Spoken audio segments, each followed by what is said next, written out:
So for those of you who are interested, this is going to be my second video of my corset story review slash kind of unboxing, I guess, technically.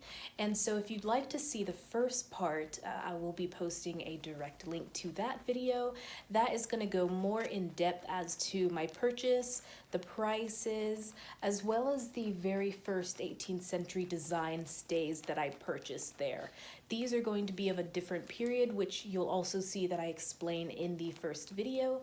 So please take a look at that video if you haven't already. Otherwise, stay tuned. I'm going to give you a look at this pair of stays.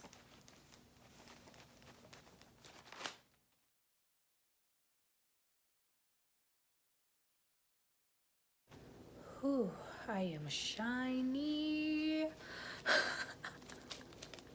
I don't know if y'all could see me struggling with this one, but it was a fight, like. So, like I said, this one doesn't have your normal hook and eye enclosure because it is sort of done up in the front, and so it has a zipper here at the side, which in theory sounds like a great idea.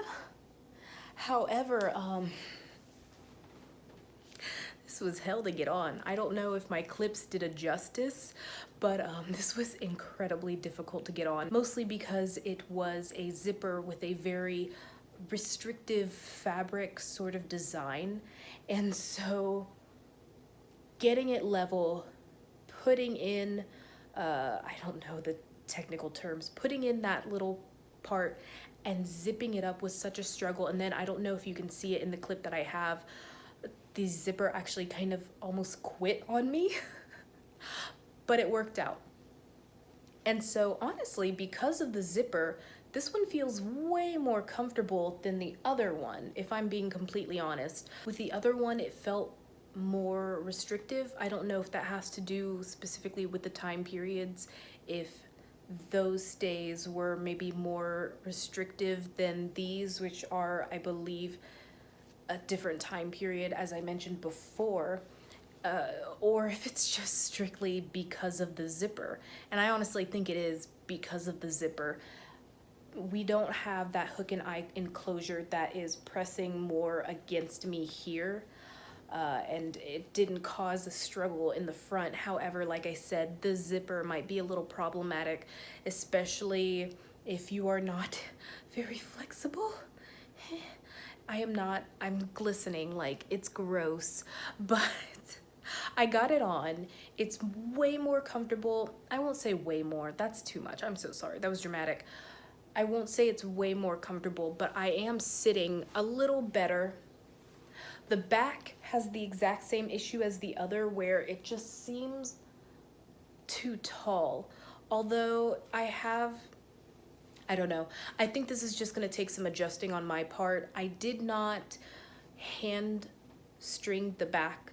I personally usually try to keep it the way that the manufacturer pushes it out. I just shimmy it, and the shimmying works as long as you do it evenly and your strings come out evenly. For the other one, I'm gonna have to readjust them just a bit, but for this one, they came out pretty evenly. And so with that, I was able to go ahead and get my equal amount of tie space.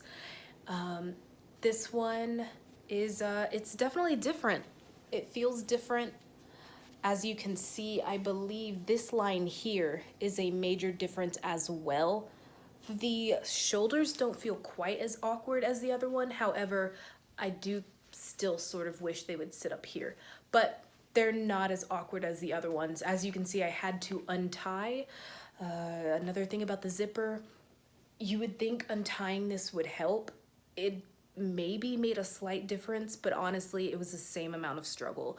So just keep that in mind. This one does have a zipper, doesn't have your normal front, which could be good, could be bad for you, depending. Personally, I do have hand joint issues, and so the other one was very kind of slightly painful to put on. But honestly, that's kind of how all my corsets are with my hand issues. So keep that in mind. The zipper might be a little more friendly, But once again, it depends on the period I guess you're trying to go for. I think the hook and eye enclosure is gonna give you a more precise shape. This one is good.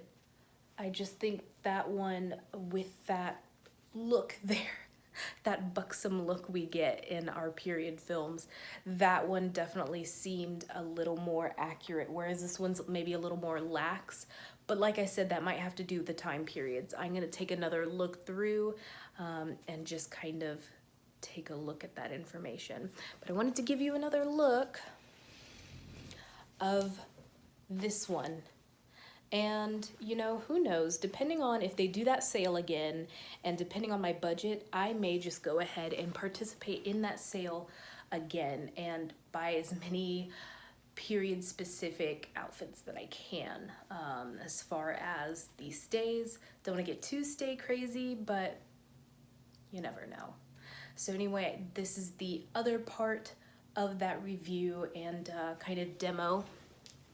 These are the other stays that I purchased. I'll be putting down the information below. And yeah, just kind of happy hunting as far as your stays.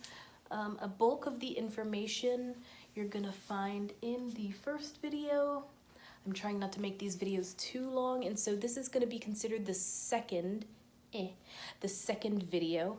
And that being said, thanks for watching.